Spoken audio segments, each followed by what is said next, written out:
السلام علیکم محترمین، الله تعالی مو جوړ او روغ او آباد او ژوندي او خوشحاله لره. محترمینو، د تراویح د 4 رکعاتو تر مابین یوه بهترینه، یوه ناشنا، یوه عجیبه وظیفه له تاسو سره شریکه کوم چې انشاءالله دعاګانې به راته وکړي. دا یوه داسې وظیفه ده چې انشاءالله د زندګي ټول حاجتونه در پوره کوي. دا یوه داسې وظیفه ده چې د زندګي ټول ناکام کارونه، چفه کارونه د الله تعالی پر راسته توب او پر کامیابی باندې اړوي.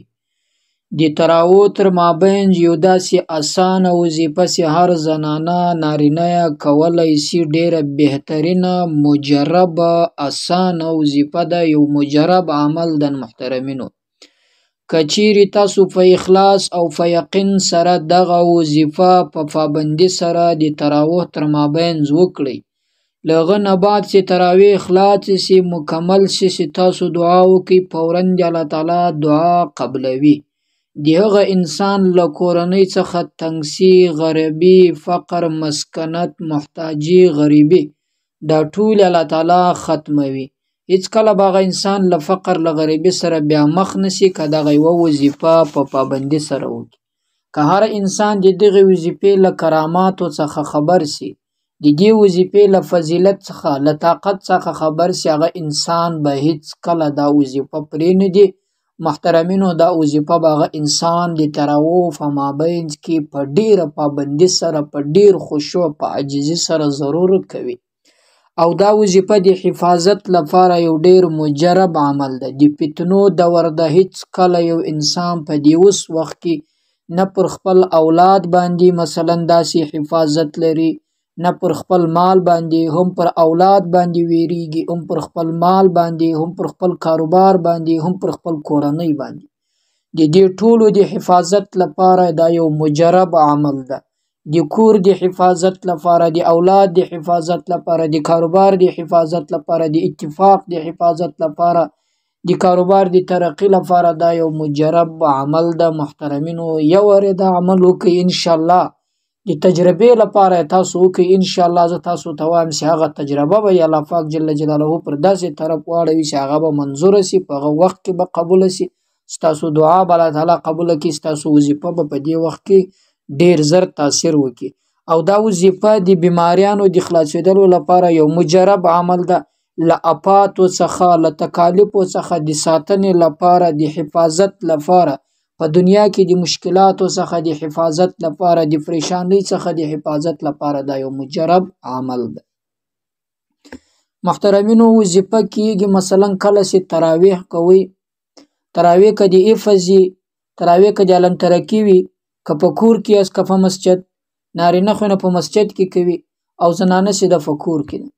کله چې هم تراویح دا 2 رکعاته تاسو وکړئ، 2 رکعاته بیا وکړئ، 4 رکعاته په دې دوران کې چې کمه ناسته کېږي، دا وظیفه په هغه وخت کې کولی شي. دوستانو، د 4 رکعاتو تر مابین چې کمه تاسو ناسته کوئ، په هغه وخت کې دغه وظیفه محترمینو ویل کېږي.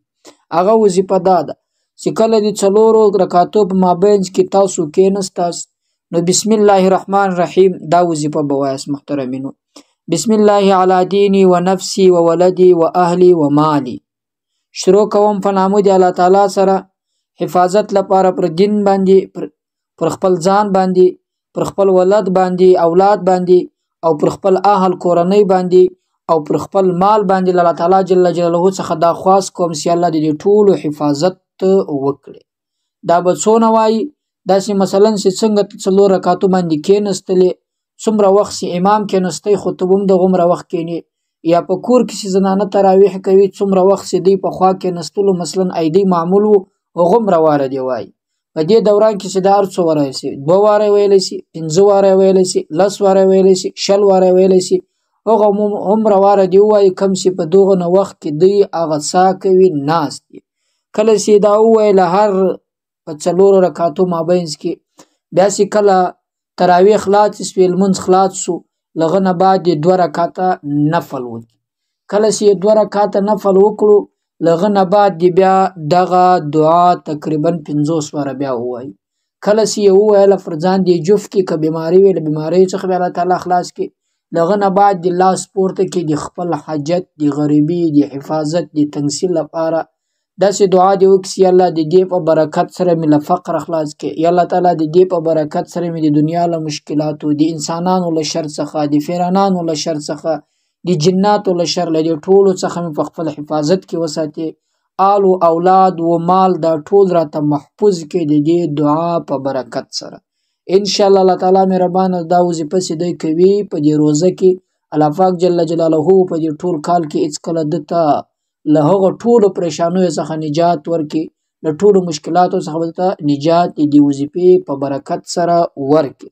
محترمینو مجربه وظیفه د یو وارې د ازمایښت لپاره هم وکړي، ان شاء الله دعاګانې به بیا راته کوئ. د دې وظیفې په کولو سره ډیره اسان عمل ده، ډیر مجرب عمل ده، ډیر طاقتور عمل ده. خدای دې وکړي چې دا وظیفه تاسو خوښه سي او ویې کوئ او عمل ورباندې وکړئ، خو تر دې کولو به مو یقین عقیده مضبوطه ساتئ، بیا دا وظیفه ډیره زر تاثیر کوي. پر الله تعالی مسپارم، تر بلې وظیفې د خدای